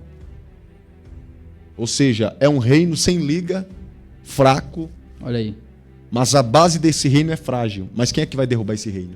O homem não tem poder de derrubar o reino. Esse reino maléfico que está para se levantar. Que já está agindo. Só não foi manifesto. Só Jesus. Irmão, não vai haver homem capaz de enfrentar o anticristo. Não vai. Olha aí, ó. Porque a Bíblia diz que, se possível, ele vai fazer até fogo cair do céu. Irmão, imagina o poder do homem. Só tem duas pessoas. Desculpe. Só tem duas pessoas. As duas testemunhas. Por 3 anos e meio. Mas quando chegar no final dos 3 anos e meio também vai cair. Entendeu? Sem contar o falso profeta, que vai agir com ele. O falso profeta vai ser o pregador. Vai realizar prodígios e maravilhas. O falso profeta vai ser o pregador. É Varão. igual Moisés e Arão, imitando Moisés e Arão, né? O anticristo, o falso profeta, é o pregador que vai promover o ministério do anticristo. E o anticristo é a personificação pessoal carnal de Satanás, que vai agir. Varão, quem me conhece já viu eu pregar isso aqui. Apocalipse 17. Essa mulher tá sentada sobre essa besta. Eu acredito também que é a falsa igreja. Uma a falsa igreja que vai ficar. Irmão, as igrejas tá grande. Tudo quanto você conhece aí, no meio tem. Tem essa falsa que vai ficar. Não tô generalizando, mas de tudo que você conhece de igreja, que é empresa. Pastor hoje virou gerente. Membro virou cliente. Exatamente. Igreja virou empresa. Olha aí, ó. Desculpe. Olha aí, ó. Então tem um sistema. Não. E o anticristo está trabalhando. E isso já vem de largo. Aí a estrutura dentro desse padrão que está vindo já desde Faraó, desde Caim, desde Amã. Você falou sobre os tipos, sobre os protótipos. Dessas que se levantam onde Satanás ele vai se levantar para destruir. Ele entrou em Herodes. São tudo tipos. Perseguidores. Vou falar um negócio aqui muito interessante, que eu quero deixar isso aqui registrado para os pastores. Olha aí, ó. Entrega tudo, varão. Nós estamos vivendo numa época em que a igreja não gosta de oração e nem de palavra. Verdade. Sabe como que é? Desculpe, eu amo a igreja do Senhor. A igreja de Cristo, ela é maravilhosa. Mas não quero que você se escandalize, por isso que eu vou falar. Porque eu falo isso com propriedade, sou filho de pastor. Tá? Sou filho de pastor e segundo pastor no ministério. Glória a Jesus. Mas, irmãos, sabe por que está surgindo as heresias hoje dentro da igreja? Porque está faltando crentes que têm o discernimento do Espírito Santo. É isso aí. Você lembra o que eu falei no começo da live aqui? Tem crentes que... Desculpa, eu tô falando para nós, crente. Não falo nem do mundo ímpio. Tiro eles, fomos nós. Pegamos mais no celular do que na Bíblia. Oramos menos e falamos mais. Adoramos menos e criticamos mais. Sabe o que está surgindo? Eu vou falar isso porque o Daniel Mastral ele falou numa live e eu concordo com ele porque eu pesquiso sobre o assunto. Irmãos, eu pesquiso, eu estudo sobre o satanismo para entender como que a organização trabalha. Entendeu? Tá? Eu amo a palavra de Deus, mas tem coisas que a gente tem que estudar para a gente entender o que está acontecendo no meio do povo de Deus. Para a gente saber como lutar contra, né? A Coreia e Datã estavam lá no meio do povo de Israel. Olha aí, ó. Disseminando o quê? O engano. disseminando um engano, falando mal do profeta de Deus. Sabe o que está surgindo muitas heresias dentro da igreja? Desculpe, vou falar isso aqui. Deus me guarde. Temos satanistas infiltrados dentro das igrejas. Tem. E tá gravado, viu? E eles estão em cima dos púlpitos, a maioria. E tá gravado, viu? Eu vi um pastor no Rio de Janeiro, ele falou um negócio interessante. Postei até no meu Face, do Rio de Janeiro. Ele falou que ele tem uma igreja no Rio de Janeiro e ele estava pregando, surgiu um camarada lá, entrou na igreja, ganhou a confiança dos obreiros dentro da igreja. Mostrou os títulos, certificado teológico, enfim. Aí, esse pastor estava com um projeto na comunidade. Ele falou, olha, não se preocupe, eu vou providenciar tudo. Com uma ligação. Quer me ajuda? Quero. Já estava um tempo na igreja, ganhando a confiança dos irmãos, do pastor. E ele ligou.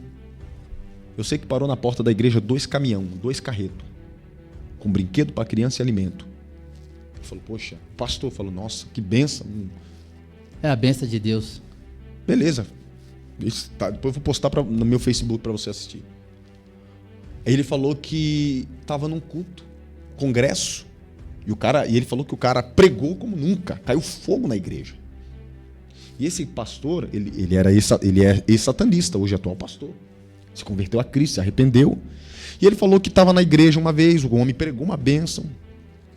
Beleza, o tempo passou e o pastor, esse camarada que falava que era pastor, estava lá no meio, lá, ajudando, auxiliando, tudo que a igreja precisa de um auxílio.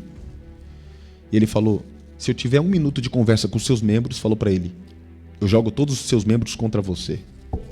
Falou para ele olhou assim, entendeu, né?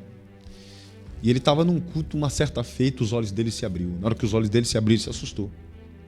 Aí o satanista olhou para ele, era um pastor, satanista com título de pastor. Pregava e tudo.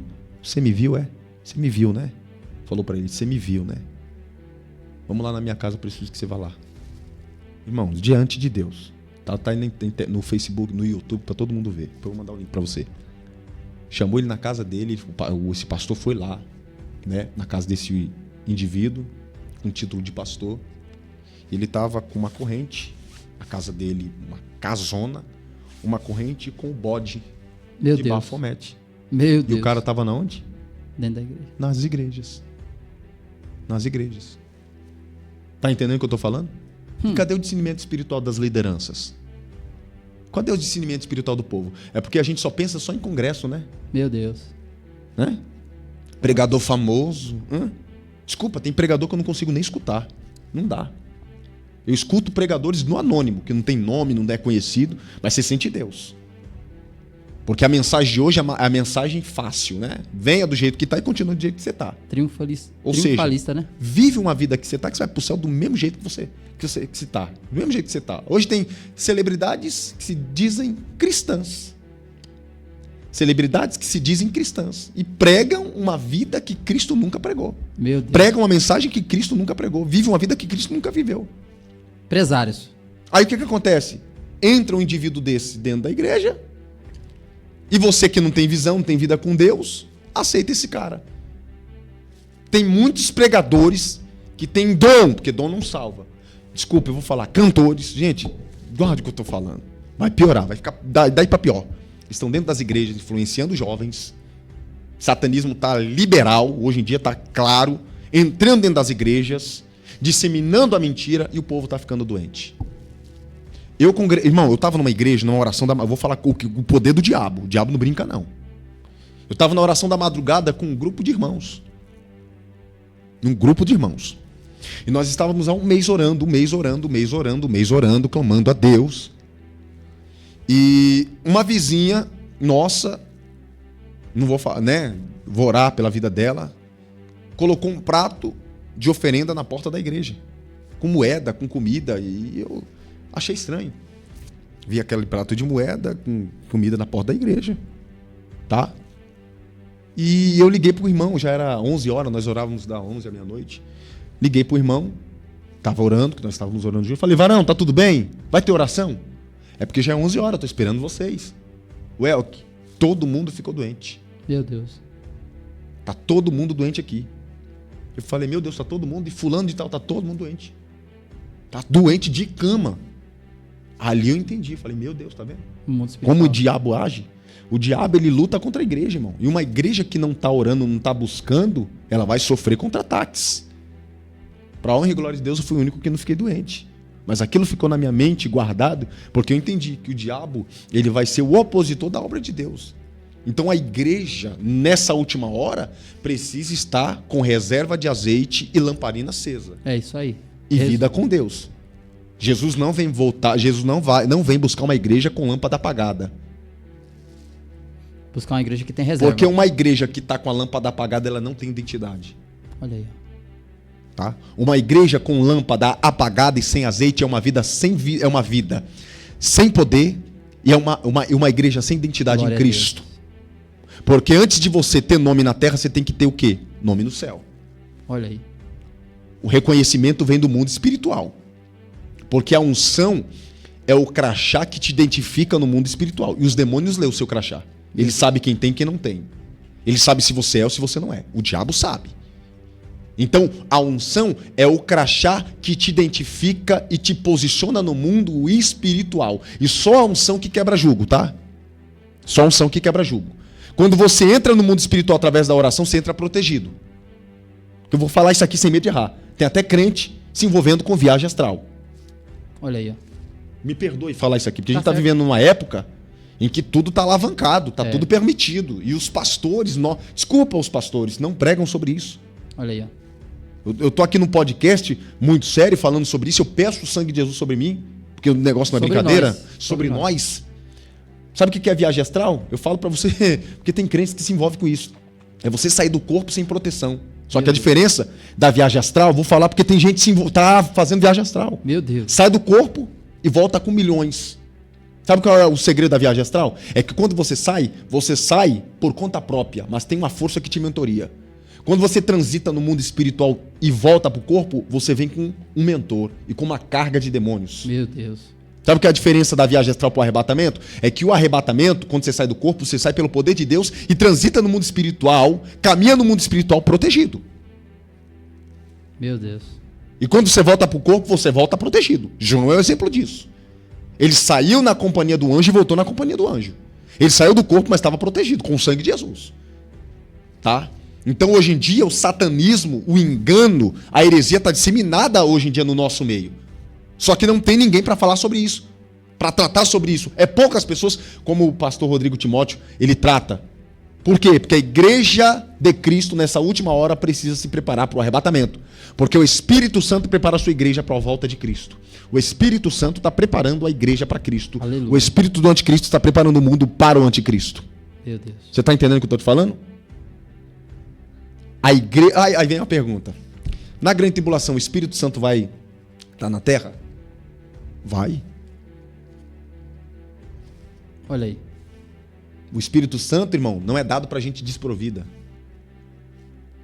O Espírito Santo vai converter os homens. As tuas testemunhas vão receber o poder do Espírito. Vão pregar pelo poder do Espírito. E vai ganhar mais almas do que nós.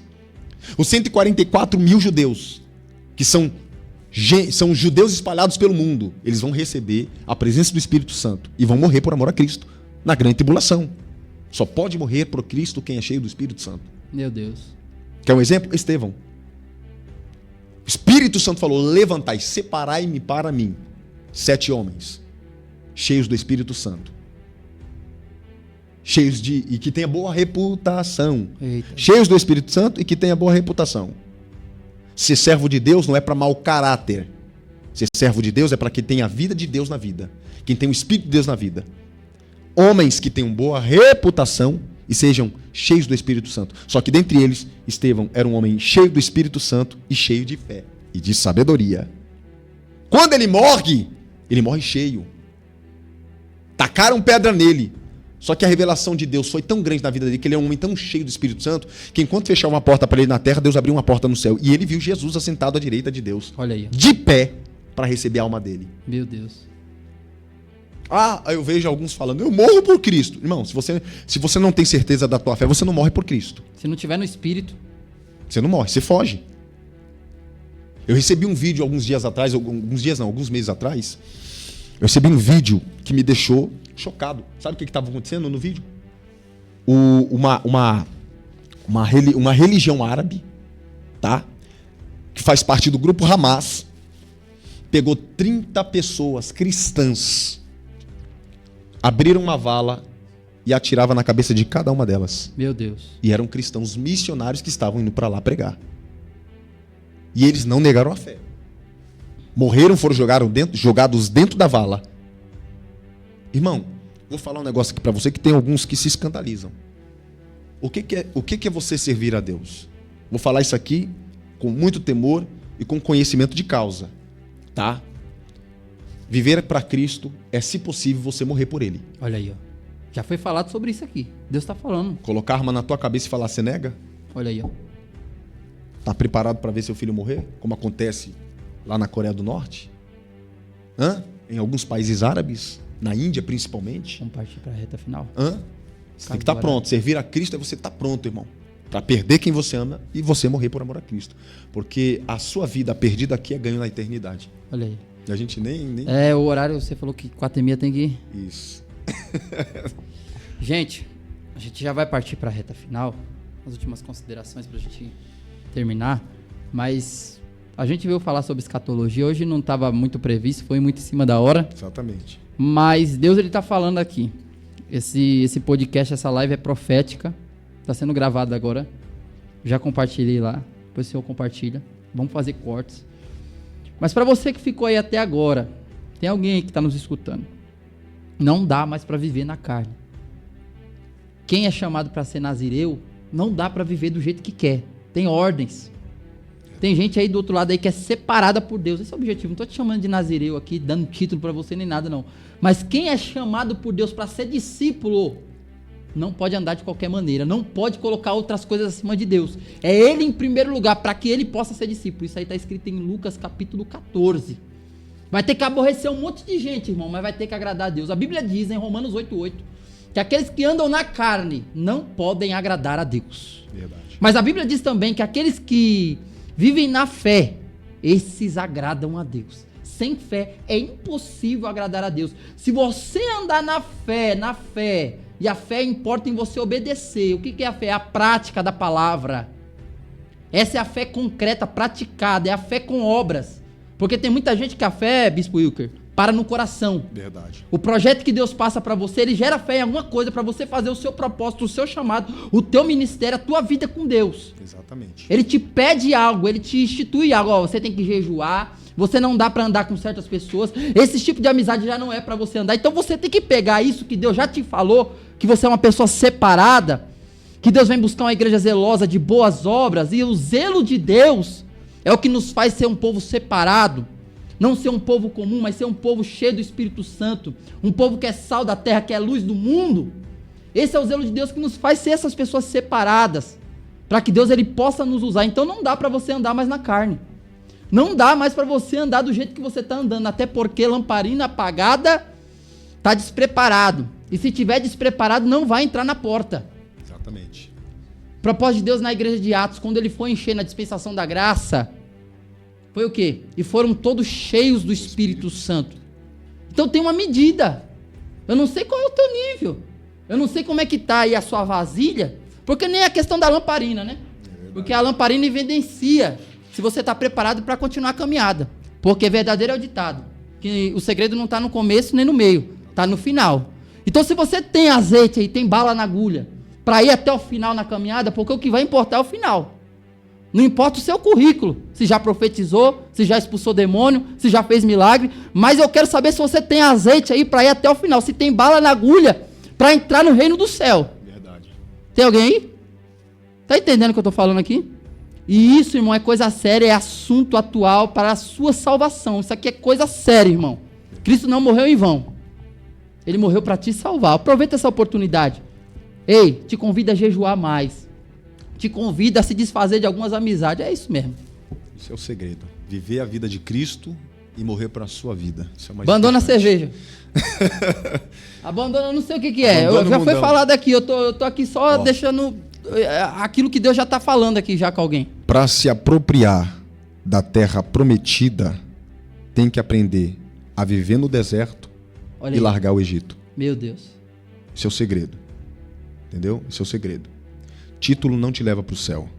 Olha aí. Dons espirituais não levam para o céu. Nem o currículo. Os dons são a ferramenta de trabalho do crente para promover o reino de Deus, para anunciar a Cristo nesse tempo. Tá? Mas o segredo, eu até olhei aqui, achei interessante a pergunta. Qual é o segredo do cristão para viver uma vida nesse tempo, nessa reta final?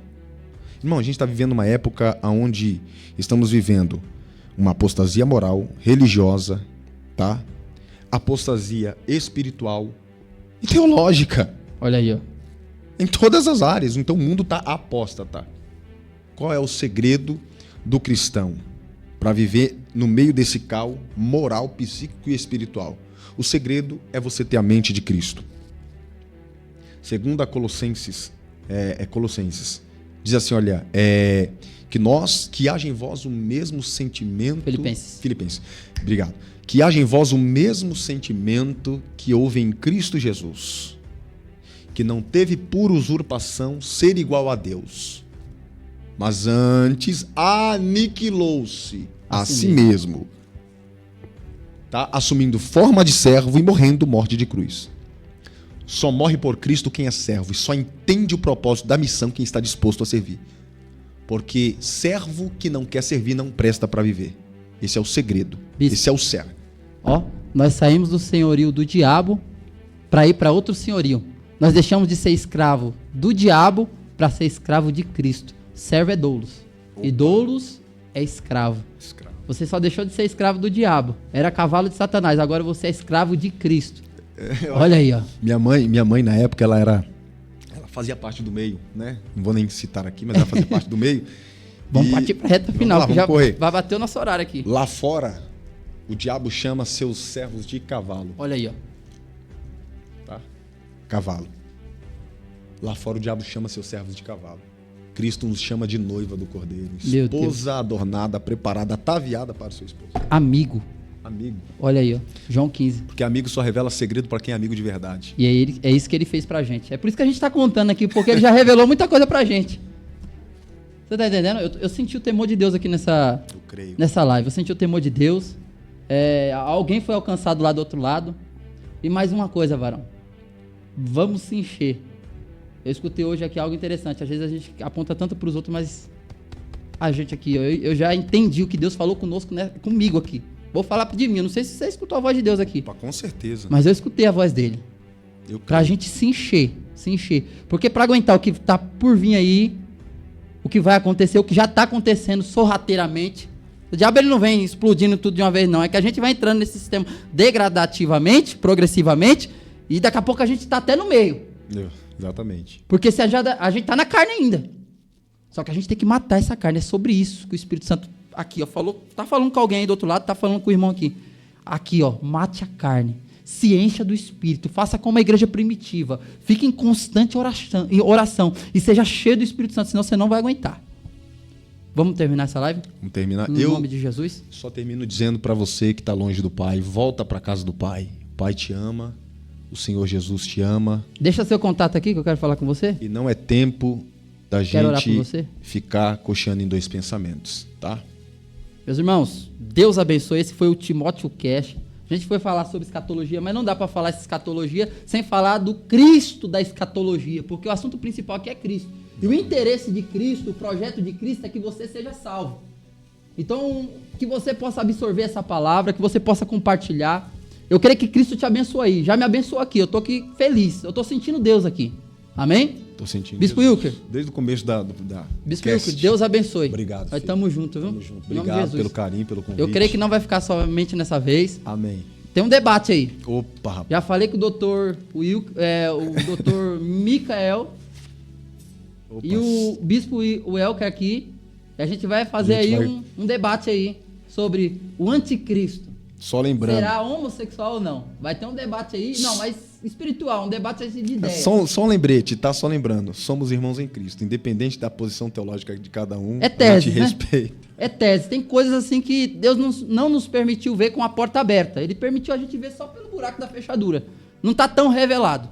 Então vamos ver essas teses aí para ver o que mais se aproxima daquilo que está na palavra. E aí vai estar o Bispo Wilker e o Dr. Micael aí no debate. Mês que vem, se assim Deus permitir, Deus vai preparar esse encontro aqui e o nome do Senhor será glorificado. Meus irmãos, eu agradeço essa rica oportunidade no nome de Jesus. Você compartilhe, nos ajude aí em nome de Jesus, olhe pela nossa vida, tá bom? Em nome de Jesus, quer falar mais alguma coisa? Não, Últimas encerrado. Considerações?